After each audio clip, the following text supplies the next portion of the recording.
That was a very entertaining race in the Irish Hills. And a very polarizing driver came out on top and uttered that line again.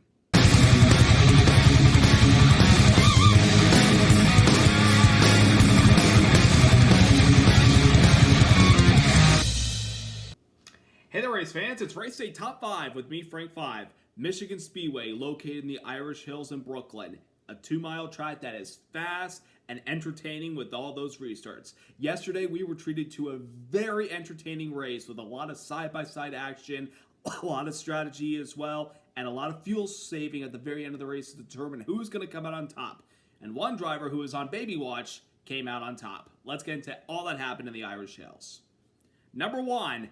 Hamlin victorious in Michigan. Denny Hamlin captured yesterday's FireKeepers Casino 400 at Michigan Speedway, beating out Chris Buescher, Ty Gibbs, Bubba Wallace, and Kyle Larson for the victory. A very impressive win for Denny Hamlin, the number 11 team. Qualified inside the top 10, had really good speed early on in the race, keeping up with William Byron, Chris Buescher, all the guys that were up at the front of the first stage of the race. And then we get to stage number 2, and they were still inside the top 5. But then we had a little bit of a string of caution flags where it kind of changed up the running order, and a lot of guys elected to come down pit road to get some fuels that could help them make it to the end of the stage without having to make another pit stop in the middle of it. Hamlin was one of those drivers, and he got stuck in the middle of the pack, and there was one moment where he nearly lost it on the inside of Kyle Larson, the 5 car, at the point where Larson's on the radio. It's like, look out your windshield, Denny. But the 11 car had no other incidents despite a lot of jockeying around for position in the middle of the pack, trying to get back that track position, which he eventually did towards the end of stage number 2.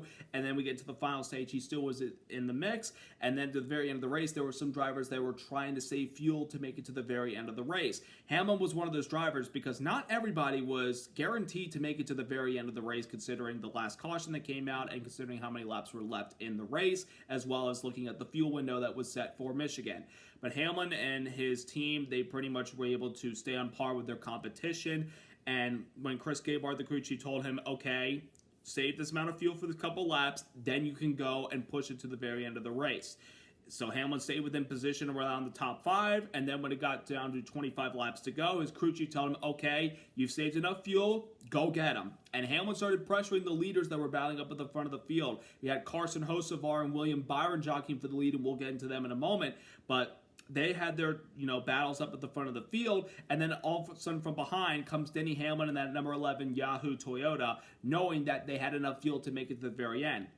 So when some attrition hit some of the top contenders, Hamlin was able to work his way up there inside the top 2 and was pressuring William Byron with about 12 laps to go for the lead and potentially the win. Now, even though the 11 car saved some fuel, the big question was, of course, after you push it, did you save enough?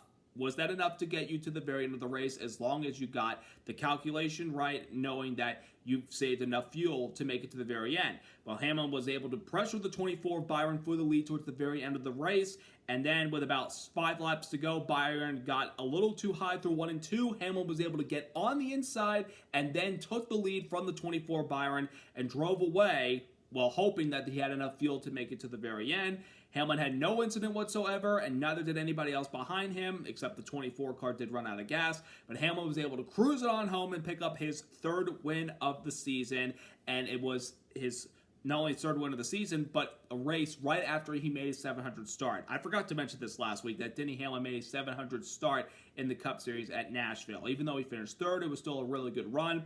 And then yesterday, he was able to back up one race after making that 700 start and win, and joining a great group of drivers that have won after making 700 starts, including guys like Jeff Gordon, Richard Petty, Kevin Harvick, name a few. Very impressive resume for Denny Hamlin. Now, post-race, of course, he did go be the villain again, like he likes to picture himself. He likes to have that bad guy facade on his driving career right now. Pretty much said, I'm sorry, Daddy, but I beat your favorite driver again. Dude, come on, find something else to say. I get it. Your win was impressive. I'm not denying that. But find something else to say rather than that same line. That's the 3rd time you've said that. You said it after the Bristol race in 2023 that you won. You said it at the Clash in 2024 last year. You're just like, I get it. You like to stir the pot. But sometimes find something else to say. He did Michigan because, of course, it's the home of the Michigan Wolverines and Michigan State Spartans by doing the slogan, doing the OH, which is the chant for the Ohio State Buckeyes. Well, Denny, I think you forgot. I know that the Buckeyes did win the national championship this year, but Michigan's won the last 4 games against Ohio State. Just wanted to throw that out there. But a third win of the season for Denny Hamlin. They're still getting momentum. They've had some really good speed these last couple of races. Even though they got the fuel calculation wrong to make it to the end at the Coke 600, they still had a damn fast car, and they had a good car the last weekend at Nashville, and they showed that speed yesterday. And with their third win of the season, Hamlin is still one of the top drivers and a guy you got to watch for come the playoffs. And he and his fiancée Jordan are still expecting the arrival of their third child. She was due about a week ago, so we're still waiting to see when they're going to have the baby. Hopefully they can have it before Denny has to make the trip to next weekend's race. But if this video arrives out and then we hear the news later this week that they do have the baby, an early congratulations to them. But yeah, at the end of the day yesterday, Denny Hamlin emerged on top, victorious at Michigan. He hadn't won here since 2011, so it's been quite a while for Denny. Even though he's had some good cars, hadn't been able to close the deal. Yesterday, Hamlin closed the deal. Number 2, heartbreak for Hocevar and Byron. 2 strong Chevrolets that had a great chance of winning yesterday's race. William Byron, Carson Hocevar, they had the speed in their cars to get the job done yesterday, but attrition late in the race unfortunately took them out of contention. Why don't we start first with William Byron, who was up at the front of the field a lot of the race yesterday, had a very fast car. He led the most laps, almost 100 laps of the race. That 24 car was on rails when they had the track position and the strategy going in their favor. They were able to capture stage number 2 after they lost stage 1 due to Chris Buescher getting by them, but the 24 speed, it was certainly there. In the last couple of races, the 24 car has been perhaps the best Hendrick car, leading the most laps at the 600, but falling short to Ross Chastain. Had a really good car at Nashville last weekend, but kind of lost it when the sun went down, but still a very strong car.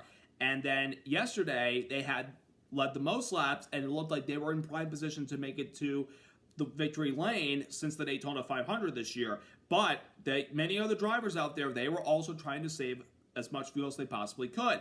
At the very end of the race, he was chasing the leader, Carson Hocevar, trying to get the lead from him. And then when Hocevar had a problem, Byron was able to take the lead. But the big question is, with him being out front, you're burning more gasoline than you are kind of sitting behind a guy in traffic, kind of getting a draft off of them and not having to use the throttle that much unless the crew chief tells you, okay, you've saved enough fuel, punch it. Byron was pretty much controlling the pace out there, and with being out front, again, can burn a lot of fuel, and that's what allowed guys behind that saved enough fuel, like Denny Hamlin, to catch up and pass the 24 car. And then coming to the white flag off of turn number 4, Byron ran out of gas and had to come down pit road, fuel the car up, and he ended up finishing in 28th spot. The speed has been there for the 24 the last couple weeks, there's no question, and they've been a strong contender this year. But I feel like at this point, they should have at least 3 wins on their racing resume for this year. Heck, maybe even 4 wins. I mean, they could have had at least 4 races. I remember Darlington in May. They had a really good car and probably should have won if it wasn't for their teammate Larson wrecking out late. I've mentioned the Coca-Cola 600 race they should have won. Yesterday, a race they probably should have won if they had saved enough fuel, but they didn't. They had to pit, but they still are very proud, I feel like, that the speed is there in the 24 car, and maybe this could be the year that William Byron becomes a NASCAR champion. And then we got Carson Hocevar still looking for the first career win. Of course, he's been in the news all week long after what happened at Nashville last week with him getting into Ricky Stenhouse Jr. despite coming home with a runner-up finish behind Ryan Blaney. Hocevar did reach out to Ricky Stenhouse Jr. this week. They talked about it, and I think they both agreed to put the past aside and move on. I think Stenhouse Jr. did understand what Hocevar was trying to do in that situation after talking about and everything, and Hocevar did own up to the fact that he made a mistake, and I'm not going to stop being aggressive, but I got to learn how to do better than that. And, that's maturity for that 22-year-old. But he had great speed in that car yesterday, and again, he's getting the most out of Spire Motorsports cars that don't have the money and resources like a Hendrick, a Gibbs, or a Team Penske, or even RFK at this point, and they're getting the most out of it with this kid behind the wheel. Had a great chance to win yesterday at his home track because he's from Michigan. He had a good chance leading late in the race yesterday until with 20 laps to go, or under almost 20 laps to go, coming off of turn number 2, he lost the left rear tire and pulled off the racing surface and down onto the apron and had to come down pit road. Now, I think he would have still had to pit late in the race for fuel because he was out front controlling the pace and burning a lot of gas. But that flat tire, man, that's a bummer deal because, again, that young man, it's only a matter of time, not if, when he wins a NASCAR Cup Series race. I mean, we've been talking about the last couple of weeks. What Carson Hocevar has been doing with this car is insane. He's so talented, and he's getting so close to seeing the checkered flag. Again, it's only a matter of time. But circumstances like yesterday, late in the race, that took him out of contention, it definitely sucks. But you got to hold your head high, knowing that the speed is there and what you're doing behind the wheel of that stock car. You're doing things right. You just got to find that little last ingredient to put it all together and find yourself in victory lane. So a tough break for Carson Hocevar, but nonetheless, he's got the speed and he's got the poise to get a Cup Series win. So heartbreak yesterday for both Byron and Hocevar, who came so close to winning.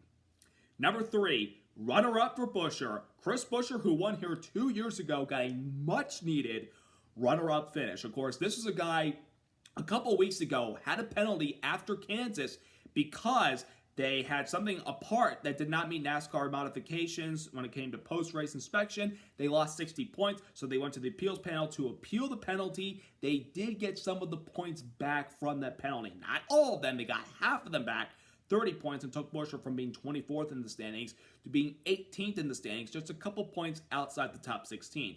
They had a pretty decent finish in the top 15 at Nashville last week, and yesterday at a track that he only has one top 5 finish prior to yesterday's race, which was his win in 2023. Buescher needed a really good run. At the beginning of the race in stage 1, he had really good speed and won the first stage. Then stage 2 got off sequence like many drivers did because of the cautions and guys having to switch up their strategy. Like, okay, well, you have to pit at this lap right now after this yellow so we can have the fuel to make it to the end of stage number 2. They eventually got back in sync with everybody in the final stage. And I thought maybe there was a chance that Buescher could have been able to pull through and win the race if Denny Hamlin did not have enough gas, considering how hard he was pushing at the end of the race. If Hamlin had run out of fuel, Buescher would have been the man that would have been in victory lane and getting his second win at this track and getting him back to the playoffs, because last year he didn't make the playoffs despite winning one of the playoff races at the Glen. But yesterday was a much-needed result for Chris Buescher because he did, as I mentioned, he was able to vault back into the top 16 in points last weekend. Yesterday, he still remains in the top 16, but now is 20 points above the cutoff line versus last weekend where he left Nashville 4 above. Now he's 20 above. That stage win and the points he accumulated definitely helps, but what would really help Chris Buescher, and he knows it too, a W can solve all your worries and all the battles and all the struggles that you've had in the last couple weeks. It solves everything. It's only a matter of time, hopefully, before Chris Buescher could get to victory lane and get back to the playoffs like he was 2 years ago.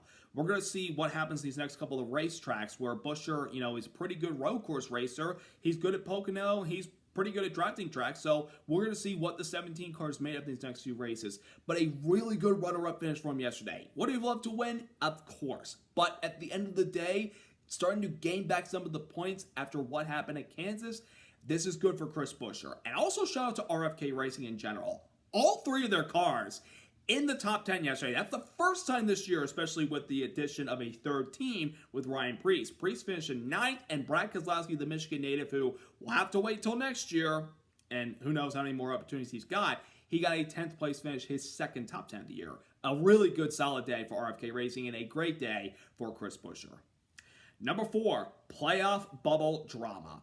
Folks, we're halfway through the regular season, a little over halfway through the regular season, and the playoff bubble down there at the cutoff is getting really, really tense for some of these guys. And guys that are trying to stay above the cutoff line are giving the best every single weekend. Let's start off with Bubba Wallace, who came off a really good top 10 at Nashville last week where he finished 6th. Yesterday, he had a 4th place finish, the 3rd highest finishing Toyota driver. And Bubba, after the early month of May, things were not going his way. So far, June has been a lot nicer to him with 2 solid results. And Bubba had really good speed yesterday. Don't think it was winning speed, but certainly top 5, top 10 speed, and that's where he was most of the day, aside from losing his track position earlier, then gaining it back. A really good result for Bubba and the 23 team. They keep this pace up. Maybe they could start inching closer to competing for wins. And then they got Kyle Busch, who hadn't had a top 10 and I can't remember. I mean, he had a decent run at Nashville last week, but didn't finish inside the top 10. Yesterday, hung around the top 10 to top 15 to the end of the day. An 8th place result for car 8. I think they'll take that. And, they're still barely above the cutoff line right now by just a couple of points. But that result yesterday certainly helps keep them above there for right now in Kyle Busch. And we're still waiting for him to get back to victory lane because it's been almost 2 years since he last won a cup race at Gateway in St. Louis. It's hard to believe. Nearly 2 years since Rowdy Busch, who has been in the past a very polarizing driver that the fans didn't like, and now he's kind of gained a little more love and respect from them, especially I think maybe since he left Joe Gibbs, still looking to get back to victory lane. If they can put a race together and find more speed in that 8 car, maybe things could go their way. But still a good result for them yesterday. But one driver that's still above the cutoff line has been in a downfall recently, and that's Alex Bowman. And in the last couple of races, he's had nothing go right for him. A rough result at the Coke 600, a wreck in the middle of early of the race in Nashville last week that let them go to the garage and have to repair the car. Yesterday, he qualified in the top 15, kind of was up there, and then at the end of stage 1, he fell back badly because he said the car was so loose. And they tried to make some adjustments, but in the early part of stage 2 with some of these early yellows, in turns 1 and 2, Bowman was the unfortunate victim of an incident where Austin Cindric got loose in the inside of Cole Custer, got into Custer, and it got into the 48 car, and Alex Bowman went head on to that outside safer barrier wall in turn 2 so hard. And he said it was the hardest hit I've ever had in my professional career in a cup car. He said that was the worst hit I've ever taken. And that let out the red flag, so they had to do repair work and clean up all the oil that was left on the racetrack. Thankfully, Bowman was able to get out of the car under his own power. But lately, folks, this guy was 5th in the point standings not that long ago, excluding some of the guys that have won and they were below him in points. Now he's 14th in the point standings, and he is really, really in trouble right now. I don't know what they got to do to get that 48 car back to where they were earlier this year, because earlier this year, at this point, they had 7 top 10s and were doing very well consistently. Maybe not winning races, but finishing inside the top 10, maybe a top 5 or 2 along the way. But lately, nothing has gone their way. They've got to find a way to stop this bad luck, or sooner or later, he could find himself below the cutoff line and might be out of the playoffs unless he wins a race, which could cure their problems. But right now, they got to get back to the methods and got to get some of this bad luck off of their shoulders, because they are really in trouble right now, especially with some of these other guys getting better week by week, like we're seeing a Carson Hocevar, Ryan Preece still near the cutoff line, Ricky Stenhouse Jr. and AJ Allmendinger are still flirting with that cutoff line, and they've got road courses coming up here relatively soon. So Alex Bowman's got to get his act together. They got to find a way to get this bad luck off of their shoulders. So a really topsy-turvy day for some of the bubble drivers. Some guys had some good results. One guy had a nasty wreck and has been in a downfall. And number 5, the racing at Michigan yesterday. Unbelievable. Some really good action. Probably one of the best races that we've had this year. Yes, there have been a couple of races that have been really good. Of course, the Coke 600 a few weeks ago. Very entertaining racing. The racing at Kansas this year, with its standards with this car, solid. And, the Phoenix race this year with the softer tire was good. Coda race was really, really good. But yesterday's race at Michigan on a 2-mile track, absolutely off the chain exciting. Of course, everybody loves the restarts in Michigan in the past because of all the double, triple, and even sometimes 4-wide racing we see these guys do for a couple laps. And then in the past, things would spread out and not a lot of guys get closer to each other. But that was not the case yesterday. We saw a lot of guys jockeying for position, going back and forth. Again, strategy played a factor into who was up front when it mattered most versus early in the race. A lot of guys were back and forth on their strategies. And of course, a lot of guys had some incidents, a lot of wrecks, but all those restarts and some of the long runs when tire fall off kind of played a factor, as well as handling. Very, very entertaining stuff.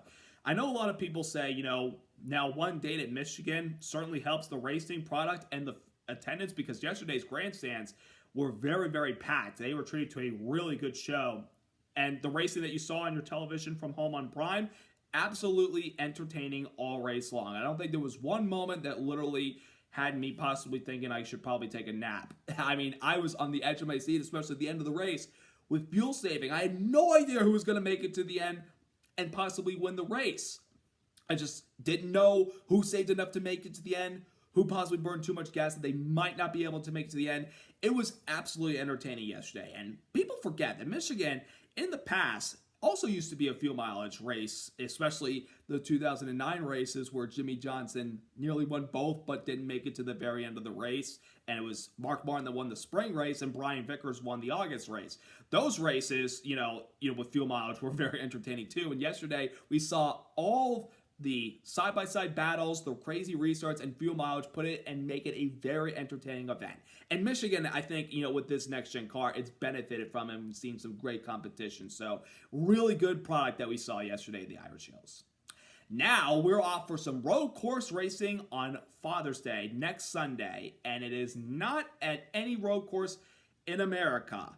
It is down south of the border in Mexico City. NASCAR Cup Series makes its debut at Autodromo Hermano Rodriguez, a circuit that Xfinity Series used to be there before, and they're going back there this weekend too. And of course, Formula One has been there really since the early 2010s. The Cup Series will make its debut at that circuit next Sunday, and I am excited to see what will happen. Of course, a lot of people will be pulling for their favorite amigo and their hometown boy, Daniel Suarez, who will look to get a win and get himself into the playoff conversation. But there are the road course aces that you're going to be watching out for. Chase Elliott, AJ Allmendinger, Austin Cindric, Shane Van Gisbergen, heck, Kyle Larson, Christopher Bell, William Byron, Tyler Reddick. Those guys are really good road course drivers. You better believe that those guys will be in the mix for the win next weekend. So the big question is, who will come out on top in the inaugural Cup race at Mexico City? We shall see. You got to tune in to find out. It'll be one hectic show, and I'm very much looking forward to it. So, hope you all have a wonderful rest of your week. Subscribe, like, and congrats to Denny Hamlin and the number 11 team on their win yesterday at Michigan. Have a great week, everybody. Let's go racing!